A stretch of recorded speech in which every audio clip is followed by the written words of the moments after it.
Concernant le procès, il a donc débuté il y a 7 semaines, donc début mai à New York. Et attention, c'est un point très important à comprendre ici. Pour ce procès précis, celui donc qui dure depuis 7 semaines, il y a 2 personnes qui ont accusé P. Diddy.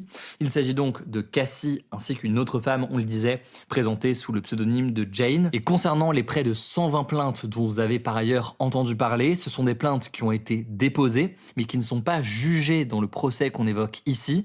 Ce sont des plaintes qui potentiellement feront l'objet d'autres procès dans les prochains mois ou dans les prochaines années. Dans ce procès, des enregistrements de ces marathons sexuels ont été diffusés, ainsi que celui des caméras de surveillance à un hôtel de Los Angeles sur lequel on voit le rappeur traîner au sol Cassie et la rouer de coups en 2016. Par ailleurs, on peut noter que 34 personnes ont témoigné, dont Cassie justement. Et si les 2 femmes ont déclaré que, selon elles, leur relation avec P. Diddy avait impliqué de l'amour, elles ont aussi affirmé avoir été confrontées à des menaces portant sur leur réputation, sur leur sécurité financière et sur leur intégrité physique.